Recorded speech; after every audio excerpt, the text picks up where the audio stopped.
really did not give one shit. It's incredible. But yeah, so Megalon was just any chance he was already an okay looking monster, but any chance he had of being cool, he kind of lost when everything he did was stock footage. The only scene where it's not stock footage is when he crashes through a dam, and that to me was a great scene. I guess they used all their budget in that one scene because it was a great looking dam. The scope of it was nice. You get a lot of that natural looking water coming through. When I say natural, I mean it was all dirty and shit because debris. But that was the only good scene we got for him destroying stuff. But like I said, that scene was great. I mean, it looks cool.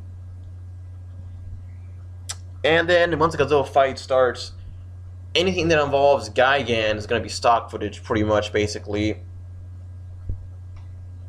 I mean, I guess it takes you just time to cover some of the human elements of the story. Human elements of the story, who really cares? They're just trying to figure out a way to stop Zootopia from controlling Jet Jaguar. And once they free Jet Jaguar, they call upon Godzilla. And then they just watch the fight that goes on forever. I mean, I guess it's a little better than Gigan in that respect. That it doesn't take as long to get to the monster action, but what does it matter? The monster fighting itself is cheesy and overly humanistic, of course. It's a lot of bouncing around and judo, I don't know, martial art looking stuff. Really cheesy, but it's entertaining, if only because of the music in the background by Richiro Manabe. I mean, some of my favorite Godzilla scores, but I gotta give him props. It's so energetic and so different from all the scores that happened before that you don't really mind, I guess, the fighting. I mean, it made it entertaining. So every time you see Godzilla kicking ass and taking names, it's just great. I mean, to me, there are some good shots. Some like when Godzilla first arrived and you hear that weird music playing. It's definitely not a powerful theme. I mean, but it was interesting. You see Godzilla marching, see Gigan and Megalon get ready to fight. And then, yeah, I mean, the fights from there, they're entertaining. That's the only thing about them. It's entertaining. It's the ending battle. It goes on forever. A lot of tag team. Godzilla vs. Megalon, Godzilla vs. Gigan, Megalon vs. Jet Jaguar, Megalon vs. Godzilla. They keep switching on and off. And yeah, although there's some really stupid moments, like Godzilla getting surrounded by fire, and then for some reason we're supposed to feel like Godzilla's in danger. Like, what the fuck? We've seen Godzilla deal with fire plenty of times. For fuck's sake, and he's walked through fire I don't know how many times. He destroys fucking cities for a living. I don't see why the fuck fire would phase any of these fucking monsters. And that was just stupid. I mean, as a kid, ignoring the stock footage here and there, I guess you could get a lot of enjoyment out of watching these monsters beat the shit out of each other. Like, there's one point where Jet Jaguar like breaks Gigan's arm before tossing him up into the air for Godzilla to blast his heat ray. But then for every cool moment like that, you have a stupid moment like the epic tail slide where Godzilla literally slides on his tail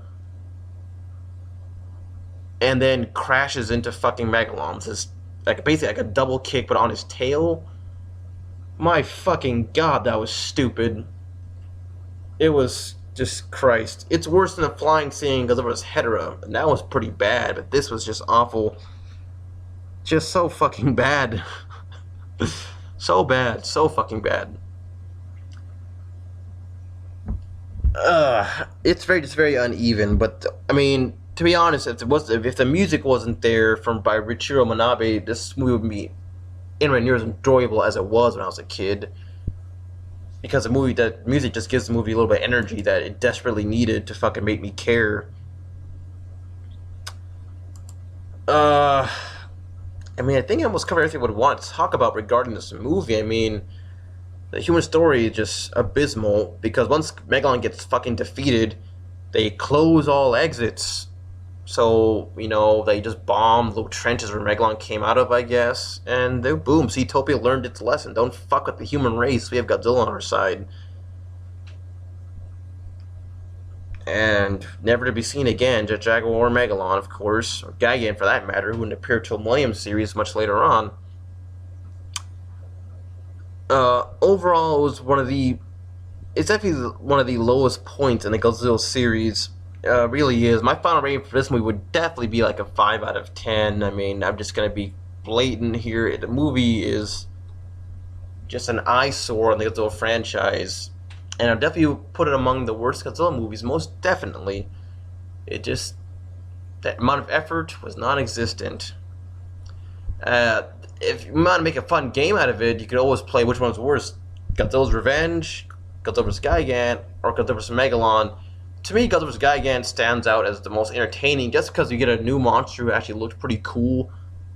But, you know, in some ways, Godzilla vs. Megalon is better than Godzilla vs. Gigan because they didn't have stupid shit like Godzilla and Anger's talking, which I'm pretty sure I didn't cover in my Godzilla vs. Gigan review, because I think about it, I didn't. But there was a scene in Godzilla vs. Gigan where Godzilla and Anger's talk. In Japanese, it's just like they have those shitty little roars, and you see Japanese subtitles like speech bubble, like a comic book.